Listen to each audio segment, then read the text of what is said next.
사도신경 하심으로 신앙 고백하겠습니다.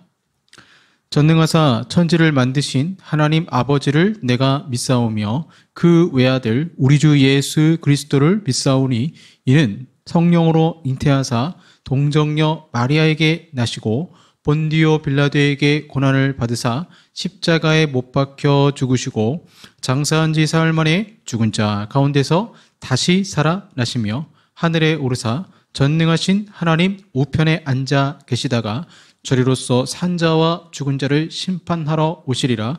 성령을 믿사오며 거룩한 공예와 성도가 서로 교통하는 것과 죄를 사하여 주시는 것과 몸이 다시 사는 것과 영원히 사는 것을 믿사옵나이다. 아멘. 네, 찬송가 382장 찬송합니다. 너 근심 걱정 말아라. 382장입니다.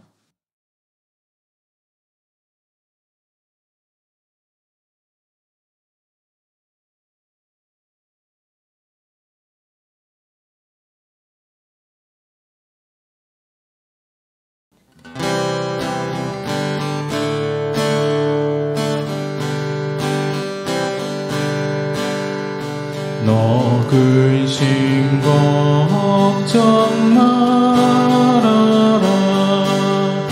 주 너를 지키리. 주 날개 밑에 거하라. 주 너를 지키리. 주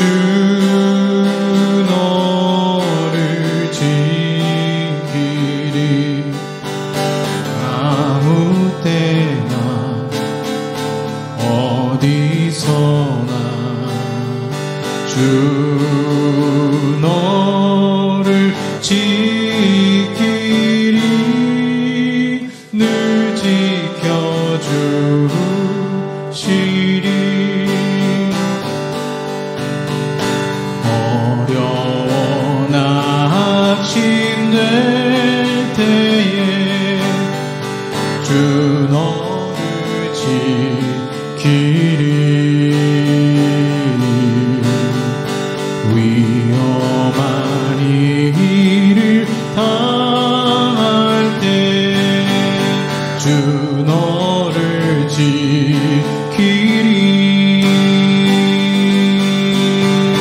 주 너를 지키리. 아무 때나 어디서나 주 너를 지키리. 늘 지켜주시리.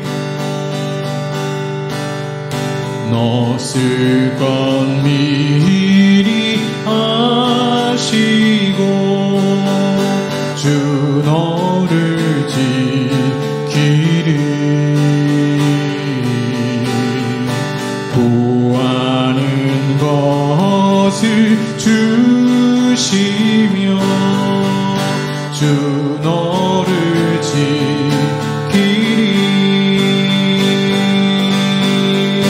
주 너를 지키리. 아무 때나 어디서나 주 너를 지키리. 늘 지켜주시리. 어려운 시험 당해도 주 너를 지키리.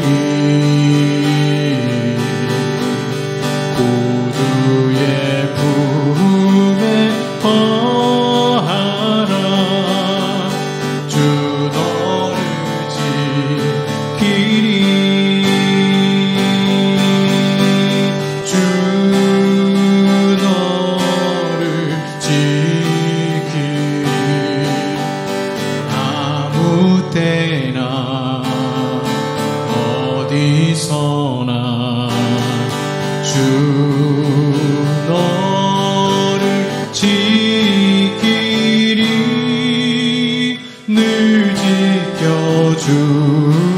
지켜주시리.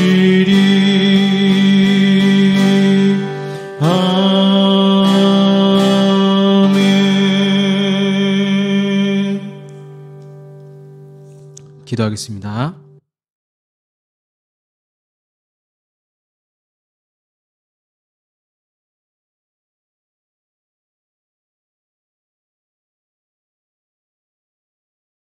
폭설 속에서도 지켜주신 아버지 하나님 은혜 감사합니다. 그 어느 시대보다 안전 유의할 수밖에 없는 그러한 어려운 환경 가운데 저희들이 거하고 있지만, 그러나 그 어느 때보다 든든하게 하나님께서 저희들을 지켜주시고 사랑하여 주시니 주여 감사드립니다. 생존의 위협을 느끼고, 또한 사람은 죽음으로부터 공포를 느끼며 마음의 안정을 못 찾을 때가 많고, 그로 인하여서 불안하고 심령이 떨리며 곤고할 때가 있습니다. 오늘 그러한 심령들 오직 오늘 아버지 앞에 말씀드리며 또한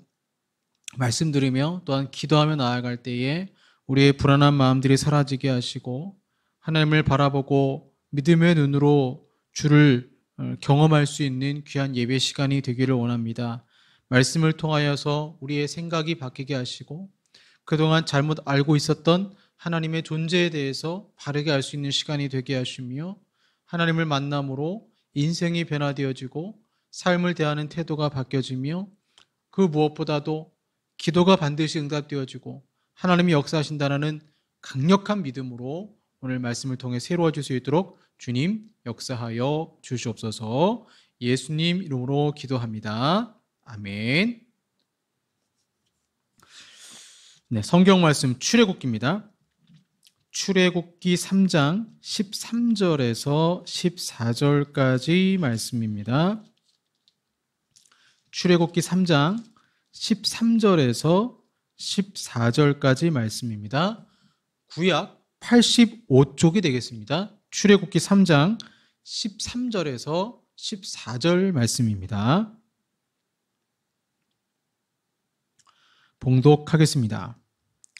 모세가 하나님께 아뢰되 내가 이스라엘 자손에게 가서 이르기를 너희의 조상의 하나님이 나를 너희에게 보내셨다 하면 그들이 내게 묻기를 그의 이름이 무엇이냐 하리니 내가 무엇이라고 그들에게 말하리이까?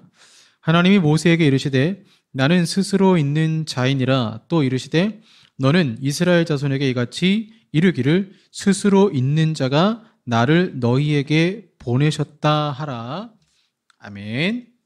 네, 오늘은 내가 아니라 내가 한다 만남 시리즈 두 번째 말씀 살펴보도록 하겠습니다. 소율이 문답 제4문에 보시면 저희 교회는 이제 오후 예배 끝나고 소요리 문답 공부를 하고 있습니다. 소요리 문답 4과 4문 보시면 하나님은 어떤 분이십니까? 이렇게 질문이 나오고요. 그 답을 보시면 하나님은 신이신데 그의 존재하심과 지혜와 권능과 거룩하심과 공의와 인자하심과 진실하심이 무한하시며 무궁하시며 불변하십니다. 우리가 하나님이 어떤 분인가 그 존재론적 측면에서 알기 위해서는 하나님만 가지고 있는 비공의적 속성, 그 다음에 하나님 안에도 있고 인간에게도 있는 공의적 속성을 따로 살펴보면 되겠지요. 하나님은 절대 우리가 인간의 이성으로는 파악할 수 없기 때문에 하나님이 사람에게 심겨주신 하나님의 형상을 따라 역으로 그분이 어떤 분인지를 어렴풋이 알 수 있다라는 것이죠. 비공의적 속성이라고 하면 하나님은 영이시고 무한하시고 영원하시고 불변하신 분이란 뜻이겠죠. 공의적 속성이라고 하면 인간도 있잖아요. 존재, 지혜, 능력, 거룩, 정의, 선하심, 진실 등이 있습니다. 그러나 이 공의적 속성도 하나님과 비교한다면 하나님의 속성이 더 완벽한 것이고, 인간은 사랑의 속성 가지고 있지만 또 반대의 속성도 있잖아요. 불완전한 죄로 오염된 부분이 있기 때문에 어려운 부분이 있습니다. 요한복음을 보시면 7가지 기적이 나오죠. 그 다음에 그 요한복음에는 또한 7가지의 자기 선언이 나옵니다. 그러니까 예수님께서 나는 뭐다, 나는 뭐뭐이다, I am 이렇게 말씀할 수 있는 존재는 이 지구상에 어떤 존재도 없었지만 요한복음에서 예수님은 나는 뭐뭐이다라고 7가지 자기 선언을 하시죠. 첫 번째가 내가 곧 생명의 떡이다. 두 번째 나는 세상의 빛이다. 세 번째 나는 양의 문이다. 네 번째 나는 선한 목자다. 다섯 번째 나는 부활과 생명이다. 여섯 번째 내가 곧 길이요 진리요 생명이다. 일곱 번째 나는 참 포도나무다. 그런데 이 7가지의 자기 선언이 그냥 나온 것이 아니라 구약의 배경이 있습니다. 그 구약의 배경이 바로 출애굽기 오늘 우리가 읽었던 3장 13절에서 14절 말씀이 나옵니다. 신적 선언의 기초가 이미 이 출애굽기 3장 13절 14절에 나오고 예수님은 이것을 차용하셔서 나는 뭐뭐이다라고 과감하게 7가지 자기 선언을 하신 것이죠. 자, 원본이 바로 출애굽기 3장 13절 14절이 되는 것입니다. 하나님 모세를 부르시고 모세가 아무리 생각해봐도 내가 40년 동안 광야 생활하고 이스라엘 백성이 다시 갔을 때 여호와 이스라엘 백성이 너는 누가 보느냐라고 하면 나는 무엇이라고 말합니까? 그러자 하나님이 모세에게 가르쳐주신 이름이 나는 스스로 있는 자니라 여호와 하나님, 이 이름을 모세에게 가르쳐준 것입니다. 우리가 여호와 하나님, 스스로 있는 자, I am that I am 이렇게 해석할 수도 있는데요. 이 스스로 할 수 있는 자라는 것을 우리가 바르게 해석할 수 있으면 바르게 신앙생활할 수 있어요. 사회학이나 교육학에서도요. 현장에서 문제가 생기면 가장 먼저 살펴보는 것이 이론입니다. 자, 건물을 건축할 때요. 하자보수가 있거나 잘못 건축했다 그러면 가장 먼저 보는 것이 무엇입니까? 설계도대로 했냐? 설계대로 시공했고 설계대로 재료를 썼고 했느냐? 그래서 도면을 보는 것처럼 우리의 신앙생활에 있어서 뭔가 꽉 막히는 것 같고 뭔가 좀 잘 안 되는 것 같고 나는 하나님을 사랑하는 것 같은데 내가 혹시 하나님을 사랑한다는 이름으로 이스라엘 백성들처럼 금송아지를 만들고 잘못된 신앙생활한 건 아닐까 하고 돌아보는 이론이 신앙인들에게는 성경 말씀이잖아요. 잘못된 가설은 잘못된 행동을 낳기 때문에 인문학에서도 이론을 먼저 살펴보는 것처럼 하나님을 잘못 알고 있다면 우리 신앙도 하나님을 잘못 이해하는 것으로 형성되는 것입니다. 그래서 하나님을 어떻게 이해하느냐에 따라서 그 사람의 신앙생활의 패턴이 확 달라지는 것이죠. 그러면 하나님이 어떤 분인지를 우리가 어떻게 알 수 있겠습니까?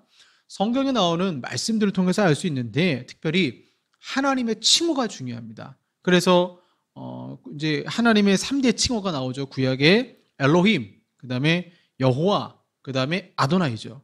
자, 엘로힘은 하나님이라고 번역되고 보통 창조주 하나님과 관련돼서 전능하신 하나님과 관련돼서 엘로힘 이렇게 얘기하고요. 그러니까 전반적인 신을 얘기할 때 엘로힘이라고 또 번역되기도 합니다. 그 다음에 이 엘로힘이 구약에서 한 2250회 정도 사용되었고요. 아도나이는 나의 주 이런 뜻인데 400회 이상 사용되었고요. 우리가 오늘 살펴볼 여호와는 5321회 정도 사용되었다라고 합니다. 여호와는 좀 다른 의미가 있는데 여호와는 특별히 여호와 하나님과 그의 백성들 간의 인격적인 관계, 언약 관계에 있을 때는 좀 더 어떤 깊은 의미, 아주 숨은 비밀과 같은 그런 의미로서 야, 내가 너에게만 알려줄게. 내 이름은 이거야 라고 알려주시는 인격적 관계의 차원에서 여호와라는 이름을 알려주실 때가 있습니다. 그래서 여호와는 언약을 세우고 그 언약을 이루어 가시는 구원의 하나님이신 것이죠. 오늘 본문에서 하나님이 모세에게 자신의 이름을 계시하시면서 여호와라는 호칭을 친히 사용하셨습니다. 모세가 어느 날 양무리를 인도하여 호렙산에 이르렀을 때 떨기나무에 불이 붙었는데 나무는 타지 않는 것을 보았습니다. 신기하죠? 모세가 이상히 여겨서 그것으로 나아갈 때 하나님께서 떨기나무 가운데서 모세야 모세야 부르셨고, 모세가 대답하자 하나님께서 모세에게 이스라엘 백성을 애굽에서 인도하여 내라는 사명을 주시게 됩니다. 이에 대하여 모세가 질문하기를, 너희 조상의 하나님이 나를 너희에게 보내셨다 하면 그들이 내게 묻기를 그의 이름이 무엇이냐 하리니 내가 무엇이라고 그들에게 말하리까? 그러자 하나님께서 즉시 대답해 주신 것이, 나는 스스로 있는 자니라. 나를 너희에게 보내신 이는 너희 조상의 하나님, 곧 아브라함의 하나님, 이삭의 하나님, 야곱의 하나님. 그 말은 뭐예요? 살아계신 하나님이죠. 여호와라 하라. 이는 나의 영원한 이름이요 대대로 기억할 나의 표혼이라 말씀하셨어요. 그래서 이 모세의 삶의 정황과 그다음에 그 정황 속에서 여호와란 이름의 뜻과 나는 스스로 있는 자라는 뜻을 통해서 우리는 세 가지 정도를 알 수가 있습니다. 첫 번째는 나는 스스로 있는 자라는 뜻은 하나님은 자존하시는 분이다. 자존성과 영원성이 있는 분, 다시 자존하신 분이다. 이렇게 이해하시면 될 것 같습니다. 왜 자존하시는 분이냐? 그리고 그것이 우리와 무슨 관계가 있는가? 자, 우리 성경에는요, 나는 스스로 있는 자 이렇게 번역했고, 영어에는 I am who I am, NASB 성경에 그렇게 나와 있고요. 그래서 여호와란 단어의 어근을 보면 하야 동사에서 왔습니다. 히브리어의 하야 동사. 이것이 영어에서는 비동사, is, am, 나오잖아요. 하야는 뭐뭇이다, 뭐뭇이 되다, become의 의미와 더 가깝습니다. 그래서 하나님의 이름이 하야 동사, 즉 영어로는 비동사, 우리나라 말로는 뭐뭇이다의 어근이라는 것은 굉장히 큰 의미가 담겨져 있습니다. 즉 여호와는 어떤 분이냐? 동사가 문장에 주어도 있지만 동사가 있어야 문장이 마무리가 되잖아요. 주인공이 뭐뭐 했다, 주인공이 영화를 봤다, 주인공이 들었다, 이런 것들 다 동사가 있어야 되잖아요. 마찬가지로 하나님이 비동사, 그 이름을 하야 동사에서 나왔다라는 것은 그 뜻이 멋멋이 되게 하는 자존자라는 뜻을 갖고 있습니다. 멋멋이 되게 하는 자존자, 지존자가 아니에요. 멋멋이 되게 하는 자존자라는 뜻을 가지고 있습니다. 자, 우리는요, 인간은 스스로 있는 자가 아니죠. 인간은 홀로 살 수가 없습니다. 또한 태어날 때도 부모님이 있어야 합니다. 그러나 고대 철학자들은 신은 최초의 부동의 원인이라고 생각했습니다. 모든 만물은 움직이지만 최초의 부동의 원인, 인격이 없는 어떤 부동의 원인이 신일 것이다라고 고대 철학자들은 생각을 했습니다. 물론 소크라테스는 그 부동의 원인이 인격적인 신이라고 생각을 했다고 하죠. 그러므로 이 세상에는 모든 것은 스스로 존재할 수가 없어요. 왜? 원인이 아니기 때문에. 인간이 태어나는 것도 자기가 스스로 원인이 될 수가 없어요. 그래서 자존자가 있으면 피존자가 있습니다. 자존자는 스스로 있는 자이고 피존자는 스스로 있는 자에게 의존할 수밖에 없는 존재를 말하는 거죠. 하나님은 세상을 만드셨고 세상은 피조물로서 하나님께 의지할 수밖에 없습니다. 지구가 도는데 하나님이 간섭하지 아니하시면 지구가 멈추면 인류는 곧 망하는 것입니다. 태양과 지구의 거리가 가까워지면 인류가 망하는 거예요. 그 모든 이 삼라만상의 모든 것을 주관하시는 분, 그분이 여호와 하나님이시고 그 하나님이 인격적인 분이시기 때문에 다 만물을 섭리하시는 것입니다. 그래서 여호와 하나님은 자존자이기 때문에 스스로 존재를 증명하십니다. 나는 여호와다. 스스로 계시는 분입니다. 하야 동사에서 왔다는 것, 멋멋이 되다에서 왔다는 것은 무슨 뜻이냐면 여호와는 적극적으로 이 세상 역사를 주관하시는 분이라는 뜻을 가지고 있어요. 17세기, 18세기인가요? 이신론이 있었잖아요. 시계를 만들어 놓고 그 시계를 만든 주인은 신경을 안 써도 시계는 똑딱똑딱 돌아가죠. 하나님이 세상을 그렇게 만들었다는 거예요. 하나님은 세상의 원리를 심겨놓고 아무런 관심이 없다라고 생각을 했습니다. 초월적인 하나님을 생각했는데 아니죠. 하나님은 초월적인 하나님이시면서도 동시에 이 땅에 관심을 가지시고 역사하시고 섭리하시는 분입니다. 자, 그러면 오늘 본문에 하나님이 왜 모세에게 하야동사, 멋멋이 되다의 의미로 자신의 이름을 알려주셨을까요?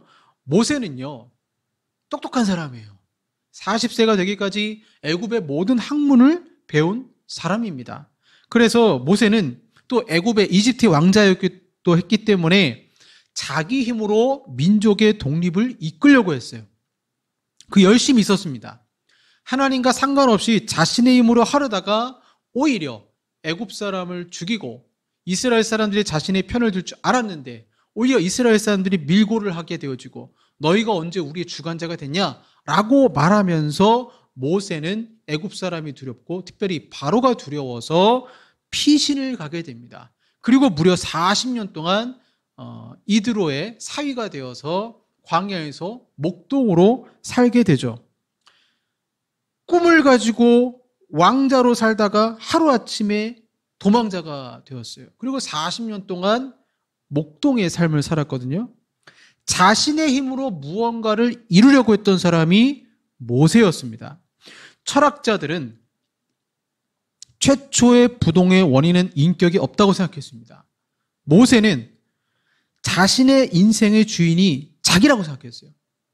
스스로 계신 하나님이 인생의 주인이 아니라 내 인생은 내가 주인이라고 생각을 했던 거예요. 그러나 우리 하나님은 인격적인 분이십니다. 인격이 있는 부동의 원인은 스스로 계시는 분이며 또한 어떤 사물의 움직임의 원인이 되시기 때문에 사탄마저도 하나님의 권세 아래에 있는 것입니다. 모세가 민족 독립을 하고 싶다고 되는 게 아니라 하나님이 주관자가 되셔야 가능하다는 거예요. 그러니 여러분, 스스로 계신 자 여호와 하나님은 80세 된 모세를 통해서도 역사하실 수 있음을 자신의 이름을 통해 알려주시는 것입니다. 젊은 모세를 쓰시지 않으세요. 80세, 자기 힘으로 아무것도 할 수 없는 그때 그 영혼을 들어 쓰시는 거예요. 모세가 살던 고대 근도 지방에서는 메신저가 누구의 이름으로 왔느냐가 중요하죠. 왕의 사신이라면 왕의 이름을 말해야 합니다. 여호와 스스로 계신 자의 이름은 하나님이 이스라엘 공동체에게 이제 내가 하야동사, 역사의 주관자가 되며 언약을 이루시겠다는 적극적인 이름인 것입니다. 반복적으로 말씀드리지만 여호와의 어근이 되는 하야동사가 적극적으로 멋멋이 되다의 의미가 있기 때문입니다. 이런 하나님을 우리가 안다면 우리의 삶은 어떻게 될까요? 내가 하는 것이 아니라 자존자, 그분을 믿게 되는 거예요. 스스로 계신 하나님이 역사하신다는 믿음을 가지고 주님께 순종하며 나아가는 것입니다. 그렇기 때문에 하나님을 안다면 그분을 의지할 수밖에 없고 우리의 삶은 변화될 수밖에 없다라는 것이죠. 두 번째로 이 스스로 계신 자라는 것은 하나님의 절대성과 유일성을 말해줍니다. 이 세상에 그 어떤 거짓 신도 스스로 있을 수가 없어요. 우상도 인간이 만들어야 되잖아요. 이 애굽의 10가지 재앙은 단순한 재앙이 아닙니다. 개구리, 나일강 다 애굽의 우상들이에요. 그런데 그 우상을 치니까 예배할 대상이 없어져 버리는 거예요. 애굽 사람들이. 하나님은 그 우상들의 10가지 재앙을 통해 치시는 것입니다. 이 세상의 어떤 신도 스스로 자존할 수가 없어요. 오직 하나님만이 유일하신 분이며 절대적인 분이라는 것을 이스라엘 백성들에게 보이심으로 말미암아 봐라. 이 세상에 예배할 대상은 우상이 아니다. 하나님밖에 없다라는 것을 스스로 계신 자라는 이름을 통해서 알려주시는 것입니다.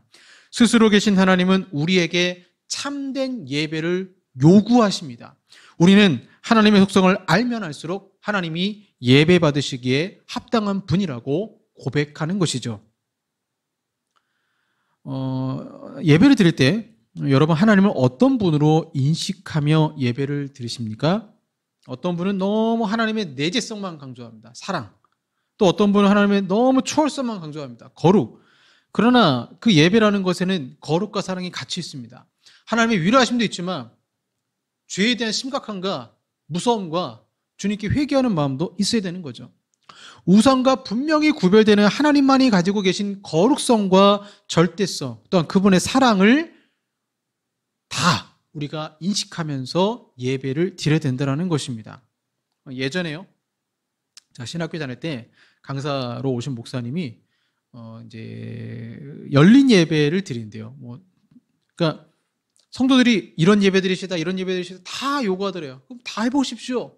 다 했더니 청년들이 처음에 열린 예배를 너무 좋아하더래요. 그러다가 점점 시간이 지나면서 11시 예배를 더 많이 참석을 하더래요. 뭐냐? 균형을 잃어버린 예배보다 균형을 잇는 하나님의 참된 속성을 예배하는 것에 하나님의 임재를 느꼈다라는 것입니다. 인간의 약점은 한쪽만 강조합니다. 그러다가 점점 하나님을 우상처럼 섬기며 예배드리는 것입니다. 결국 우리가 하나님을 안다면 바르게 예배드리는 것입니다. 문설주의 피를 바른, 그래서 출애굽한 백성들이 그 피의 의미를 모르고 바른 것처럼 우리도 그렇게 예배드리면 안 돼요. 우리는 문설주의 피를, 이 피가 어떤 의미가 있는지를 알고 예배를 드리는 자가 되어야 된다는 것입니다. 세 번째로, 스스로 있는 자는 신실하다는 거예요. 자존자는 신실하기에 결국 하나님은 믿을 만한 분이라는 뜻입니다. 모세는 이스라엘의 모든 나마를 죽이라는 바로의 명령을 피해 역청을 바른 바구니에 담겨 나일강에 던져지죠. 그리고 하셉슈트 공주에 의해서 왕자로 길러지게 됩니다. 그래서 여러분, 모세라 이름의 뜻이 물에서 건짐을 받는 자 아닙니까? 그렇게 해서 애굽에서 학문과 무예 다 교육을 받았어요. 그러나 40살에 사고가 터지고 40년간을 초여로 묻혀서 목자 노릇을 하게 됩니다. 세상은 모세를 잊었어요. 완전히 잊었어요. 이제 그의 나이 80이 다 되었어요. 모세는 하나님께 대한 불만이 많았어요. 그래서 하나님 모세를 불러도 모세가 내가 왜 갑니까? 나는 혀가 뻣뻣해서 말도 잘 못합니다. 네 형 아론이 있지 않냐? 끝까지 거부하려고 했던 사람이, 왜냐하면 젊었을 때 40대 절 부르지 않고 왜 이제 아무 힘도 없는 80세 노인을 부르십니까? 그때는 왜 함께 하시지 않고 왜 지금 저를 이제서야 부르십니까? 불만이 많았던 사람이었습니다. 그런데 호렙산 떨기나무 불꽃 가운데 하나님께서 모세에게 보여주시고 부르시는 거예요. 그 떨기나무 불꽃은 고난받는 이스라엘 백성을 상징하면서 동시에 모세 인생을 비춰줍니다. 근데 달라요. 모세는 소진됐어요. 자신의 열정이 불이라면 그 열정의 불로 인해서 자기 인생을 망쳐버리고 말았어요. 그런데 떨기나무 불꽃을 보니까 성령을 의미하잖아요. 나무가 타지 않아요. 나무가 지치지 않아요. 하나님이 역사하시는 거예요. 그래서 모세에게 알려주시는 거예요. 너의 열심으로 하는 게 아니고 나의 열심으로 한다. 모세야, 떨기나무 불꽃처럼 이 불꽃이 성령의 인도하심으로 이제는 이스라엘을 구원할 것이다 말씀을 하시는 것입니다. 이것은 우리에게 중요한 메시지를 던지는 것입니다. 이 그림 언어는 모세는 40년 동안 이 세상 최고의 배움과 가질 수 있는 모든 것을 준비한 사람이에요. 근데 하나님 뭐라고 말씀하시냐면 네가 40년 동안 준비한 걸 쓰지 않겠다라는 거예요. 굉장히 아이러니입니다. 나는 열심히 신학교에서 공부하고 나는 열심히 여러 가지 세상 지식을 얻고 다 준비됐어요. 하나님 날 쓸 것 같아요. 근데 안 쓰세요. 하나님 그렇게 하지 말래요. 뭐라고 하십니까? 기도하라는 거예요. 네 힘으로 아니고, 네 힘으로 하는 것이 아니고, 네가 가진 지식으로 하는 것이 아니고 내가 한다라는 것입니다. 이렇게 전혀 다른 두 세월, 40년의 세월을 대비시키는 것은 모세가 준비했던 40년이 하나님이 하시는 일에는 사실 필요가 없다라는 것입니다. 하나님이 필요한 건 그냥 인간의 순종일 뿐이에요. 그 사람의 능력이 아니라는 거예요. 하나님은 모세를 쓰실 것이지만 모세가 배우고 익힌 문물을 쓰시는 것이 아니에요. 모세의 인간적인 잘남과 조건과 근거를 쓰지 않으신다고 하십니다. 그것이 떨기나무 불꽃 가운데 현현하신 하나님의 메시지입니다. 여러분, 모세는 포기했지만 하나님은 여전히 언약을 기억하시고 이루십니다. 창세기 15장 13절에서 아브라함에게 약속하신 내용을 이루시는 것입니다. 430년 400년 동안 이방에게 객이 되지만 14절에 큰 재물을 이끌고 나올 것이라고 약속을 하십니다. 하나님이 단순히 스스로 있는 자라면 우리 인생의 역사의 주관자가 되시지만 뭔가 우리는 부족함을 느껴요. 만약 스스로 계시는 분이 폭군이라면 어떻게 그분을 신뢰하겠습니까? 그런데 하나님은 불변하시는 분이에요. 상황에 따라 달라지시는 분이 아니에요. 하나님의 인도하심을 우리는 믿을 수가 없게 되겠죠. 변하시는 분이라면. 그래서 기도하지 않을 것입니다. 하나님은 스스로 있는 자와 함께 여호와란 이름이 언약과 관계되어 있음을 강조하시면서 나는 너와 항상 함께 할 것이고 네 능력으로 하는 것이 아니고 내가 하겠다라고 말씀을 하시는 것입니다. 모세는 하나님의 인도하심을 처음부터 신뢰할 수 없었습니다. 애굽의 왕은 계속적으로 거부하고 상황은 점점 더 안 좋아집니다. 출애굽했더니 앞에 홍해가 있고 백성들은 원망합니다. 사흘길을 40년이 걸렸습니다. 그럼에도 모세는 10가지 재앙과 홍해를 건너는 기적을 통해서 그분은 신뢰할 수 있는 분이다. 믿고 나아갔던 것입니다. 여러분, 우리는 어떻습니까? 우리는 머리로는 하나님의 신실하심을 믿고 그분의 약속을 믿지만 삶에 있어서는 여호와 하나님을 고백하면서도 하나님과 상관없이 어떤 결정의 순간에 자신을 의지하고 주변 사람들의 말을 더 의지할 때가 많다라는 거죠. 예전에 한번 말씀드렸지만 실제로 그랬대잖아요. 6.25 전쟁 때 어떤 분이 하나님 메시지 들은 거예요. 튼튼한 다리로 가지 말고 저 허름한 다리로 가라. 그러자 폭탄이 튼튼한 다리에 떨어졌어요. 허름한 다리로 건너간 사람들은 살았다라는 거예요. 우리의 생각에는 말도 안 되라고 하지만 하나님은 분명히 이유가 있습니다. 우리가 어떤 인생의 선택의 그 기로에 서 있을 때 선과 악의 문제라면 하나님 말씀을 통해서 얼마든지 구분해서 갈 수 있어요. 그런데 우리 인생의 선택의 순간 속에서는 선과 악의 문제보다도 그런 문제가 아니라 A냐 B냐 어느 것이 옳으냐 이런 문제가 아니고 A 길로 갈 것인가 B 길로 갈 것인가 하는 정말 하나님의 인도하심이 아니면 헷갈릴 때가 있어요. 마치 바울은 막 열심히 아시아로 복음을 전하려고 하는데 하나님은 아니야, 유럽으로 가야 돼. 이렇게 말씀하시는 것처럼 하나님은 특별한 그들의 인생 가운데 선한 계획을 가지고 있다는 것입니다. 그것이 바로 신뢰할 수 있는 분, 스스로 계시는 자이기 때문에 그 스스로 계신 자는 신실하신 분이기 때문에 내가 아무리 선한 계획을 가지고 있다 할지라도 나보다 더 큰 선한 계획을 가지고 있는 여호와 하나님을 바라볼 수밖에 없습니다. 그래서 유명한 말이 있잖아요. 하나님은 사랑이시다. 하나님은 늘 최선의 길로 인도하신다는 뜻이죠. 하나님은 전지하시다. 하나님의 뜻은 항상 옳다라는 것이죠. 하나님은 전능하시다. 하나님은 성취하시는 분이라는 것입니다. 내 생각의 최선의 길이 아니라 하나님이 분명히 내 생각보다 더 좋은 길을 예비하고 계시는 것입니다. 근데 그 길이 고난일 때가 있어요. 징계일 때가 있어요. 고통처럼 보일 때가 있어요. 왜 이스라엘 백성을 홍해 앞에 두십니까? 홍해 앞에 딱 둘 때는 정말 사방이 꽉 막혔어요. 근데 홍해를 가를 거라고 누가 생각합니까? 홍해를 가르고 애굽의 군대를 수장시킬 거라고 누가 예상할 수 있겠어요? 하나님만이 그렇게 우리를 인도하실 수 있어요. 그렇기 때문에 우리는 하나님의 인도하심을 전혀 예측을 할 수가 없습니다. 마치 그 양자역학에 나오는 불확정성의 원리처럼 그 원자 안에 초입자가 운동을 하는데 그 운동이 예측 가능하지가 않잖아요. 예측 가능하지가 않아요. 근데 예측 가능하지 않지만 그 원자 안에서 운동을 하는 것처럼 하나님은 우리가 예측할 수 없지만 원자라는 껍질처럼 그분의 신실한 속성 속에서 우리의 인생길을 인도하는 거예요. 우리 인생은 뭐와 같습니까? 럭비공 같아요. 근데 여러분 잘 보세요. 미식축구 선수들 보면 럭비공이라 할지라도 그 공을 던져주는 사람 있잖아요. 이름은 이제 기억이 안 나는데 정확하게 던집니다. 정확하게 던지고 정확하게 받습니다. 작전대로, 계획대로 그렇게 합니다. 그 말은 뭐냐면 내 인생은 내가 럭비공 던지면 막 어디로 튈지 모르지만 하나님은 분명한 인생의 계획이 있고 그분은 스스로 계신 자이고 또한 자존자이기 때문에 우리는 내 계획보다도 그분의 계획 속에 그분을 의지할 수밖에 없고 그분을 예배할 수밖에 없다라는 것입니다. 그렇기 때문에 여러분 80세 노인 모세에게 찾아오신 하나님은 자신의 속성과 이름을 알려주셨습니다. 초라한 노인처럼 보일지 모르지만 그분을 믿고 신뢰하는 모세는 제국의 왕이라 할 수 있는 바로 앞에서도 이제 당당할 수 있는 것입니다. 실패한 인생에 찾아오신 하나님은 지금도 우리에게 말씀하십니다. 네 방법대로 안 됐지. 나를 믿으라. 나는 스스로 있는 자니라.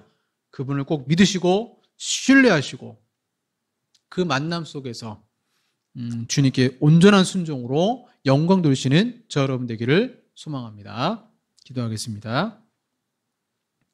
주님, 인생, 럭비공 같은 인생 속에서 헷갈릴 때가 있지만, 럭비공이 어디로 튈지 몰라서 두려울 때도 있지만, 그러나 우리가 믿는 하나님은 너무나 신실하시고 자존하신 분이기에 하나님을 믿고 믿음으로 나아가기 원합니다. 혹 우리의 인생이 홍해 앞에 서고 저 애굽의 군대가 오는 것 같은 사방에 우겨쌈을 당한다 할지라도 피할 길을 주시고 때로는 승리도 주시는 그 놀라운 하나님의 기적과 이적을 경험하는 인생들이 되게 하시고, 자꾸 나의 능력과 나의 선함과 나의 의지를, 나의 어떤 잔머리, 이러한 것들을 의지하는 것이 아니라 하나님만 의지하며 믿음으로 그 인생을 걸어가게 하여 주시옵소서.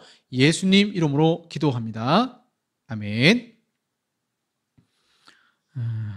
우리가 하나님께 고백할 것은 감사밖에 없죠. 우리 에베네셀 하나님 찬양하시겠습니다.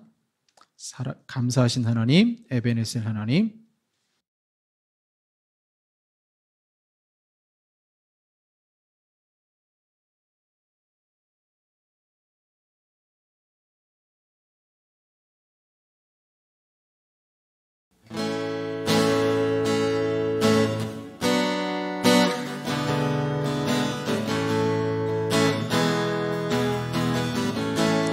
감사하신 하나님,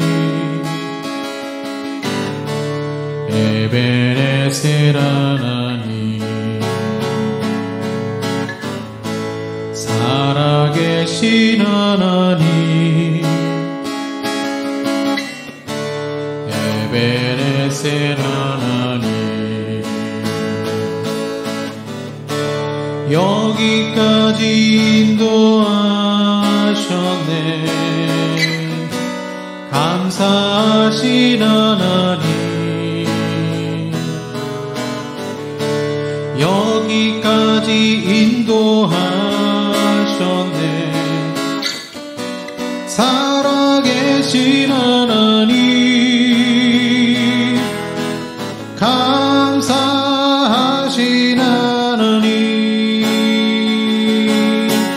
에베네셀 하나님,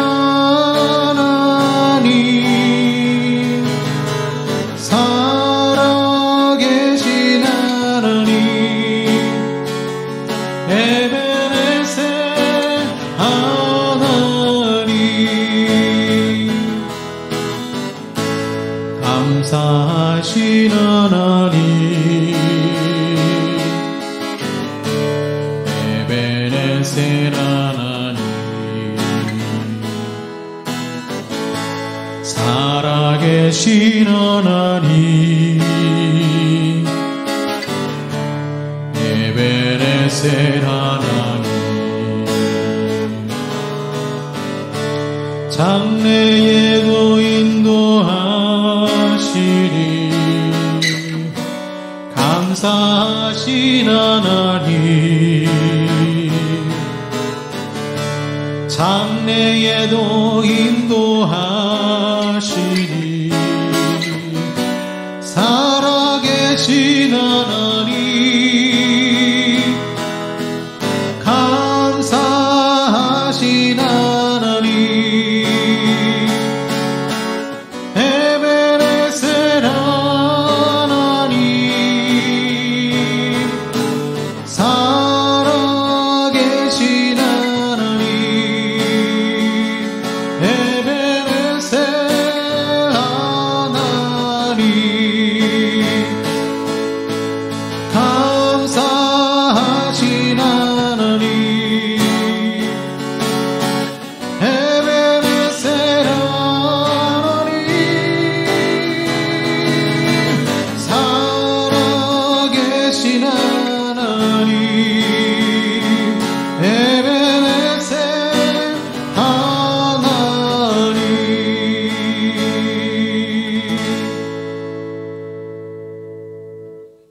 기도하겠습니다.